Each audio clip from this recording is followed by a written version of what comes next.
I tell you what, Steve, Rocky Mount has waited a while for this moment. It has been 59 years since a sitting U.S. president has visited this city. Let's show you those moments from this afternoon on the tarmac of Seymour Johnson Air Force Base. President Biden and the First Lady walking off Air Force One hand in hand. Governor Cooper there to greet them. The first couple arriving here at Nash Community College not long after. We'll show you what happened here in just a bit. But first, let's go to the Biden second and final stop. Monique John is at Fort Liberty, where the president signed several executive orders aimed at boosting the troops and their families. President Biden's visit is a momentous occasion as Fort Liberty has more military spouses and service members than any other installation in the U.S. military. This executive order is a concerted step to provide military, veteran, and surviving spouses with more support for professional opportunities and economic stability. The order directs federal agencies to more effectively hire and retain military-connected people. It enhances remote work options and offers more financial aid and expanded options for childcare. It also pushes for more flexibility on administrative leave for military spouses in the public and private sectors. But 50 years on, we see so clearly all of you who raised your hand, all of you who volunteered, are the reason that our military today is the greatest fighting force in the history of the world, bar none. That's the reason. And the reason we've been able to sustain that force year after year, decade after decade, is because military spouses, caregivers, and survivors have answered the call as well. You have your loved ones back, just like they have the country's back. And the Bidens have opened up about how supporting military families is a cause that is near and dear to their hearts, as they are a military family in their own right.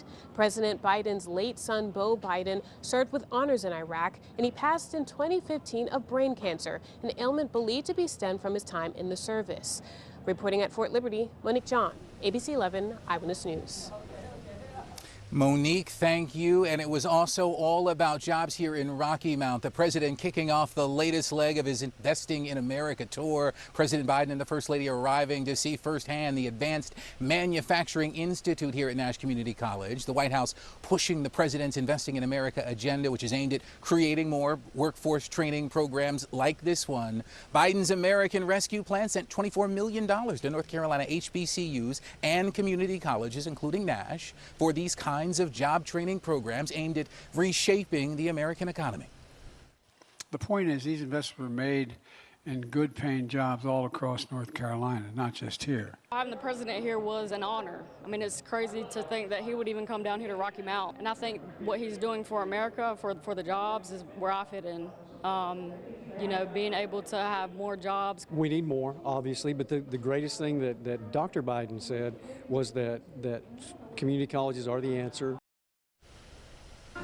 So you heard the college president there say, we need more. That is a sentiment we heard a lot of today. Gratitude for the millions in federal aid here, but eager for additional funding for this kind of jobs training, especially in Rocky Mount, where the unemployment rate is higher than many other North Carolina metro areas right now. A little under 5 hours in total on the ground here in North Carolina between Fort Liberty and Rocky Mount, but we'll certainly be seeing more of the president as his re-election campaign gets underway. The Democratic National Committee already committing to Biden billboards in Charlotte and here in Rocky Mount. Stephen Lauren. Yeah, and the last report we had from Fort Liberty is the Bidens are still meeting with military families there. That was as about 5:30. They're supposed to be wheels up on Air Force One at about 8 o'clock from Fort Liberty later tonight. And spending a lot of time in our state. Yeah. Joel Brown, thank you.